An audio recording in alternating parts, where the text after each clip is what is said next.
नमस्कार, motive for world में आप सभी का स्वागत है।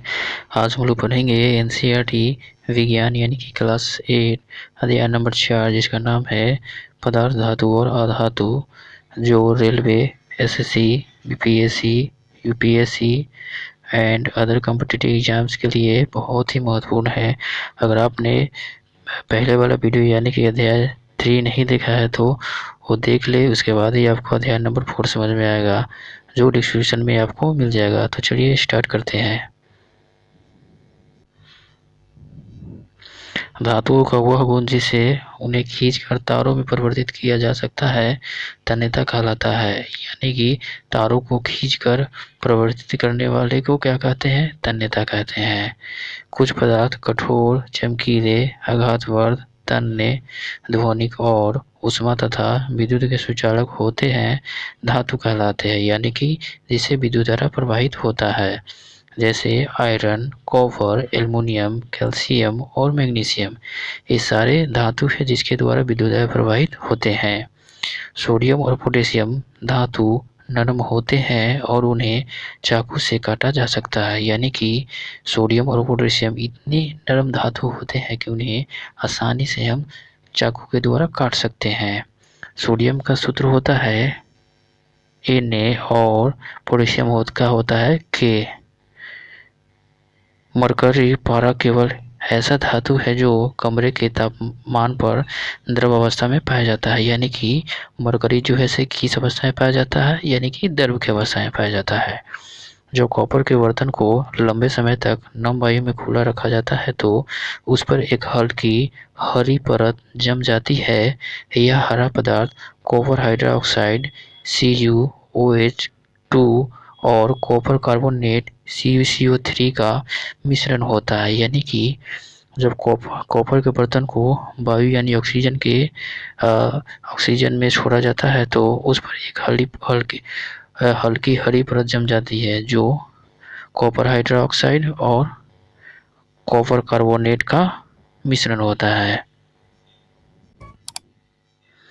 सल्फर और ऑक्सीजन की अभिक्रिया में बनने वाले उत्पाद का नाम सल्फर डाइऑक्साइड यानी कि SO2 को जल में विलीय करते हैं तो सल्फ्यूरिक अम्ल यानी कि H2SO4 प्राप्त होता है। यानी कि सल्फर और ऑक्सीजन को अभिक्रिया करने पर सल्फर डाइऑक्साइड को जल में विलीय करते हैं तो सल्फ्यूरिक अम्ल प्राप्त होता है। सल्फ्यूरिक अम्ल नीले लिटमस पथ को लाल कर देता है। यानी कि सल्फ्यूरिक अम्ल किसको पथ को लाल कर देता है? यानी कि नीले लिटमस पथ को लाल कर देता है। सोडियम धातु बहुत अभिक्रियाशील होता है।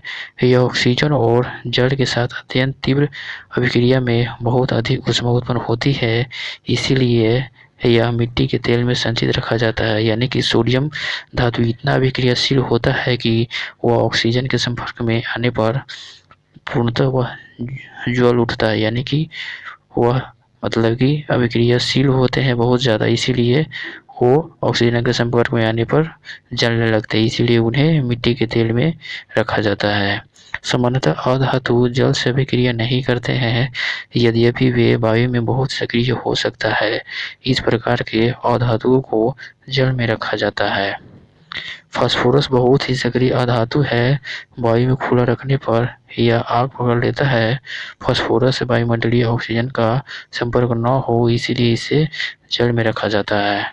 यानी कि सोडियम की तरह ही फास्फोरस भी एक सक्रिय अधातु है, जिसे हवा के संपर्क में आने पर वो स्वतः जल उठता है, इसीलिए उसे जल में रखा जाता है।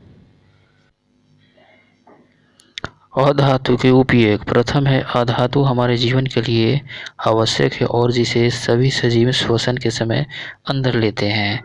2 में है, अधातु का उपयोग उर्वरकों में पौधे की वृद्धि हेतु किया जाता है। यानी कि उर्वरक में मतलब कि पौधे की वृद्धि के लिए अधातु का उपयोग किया जाता है।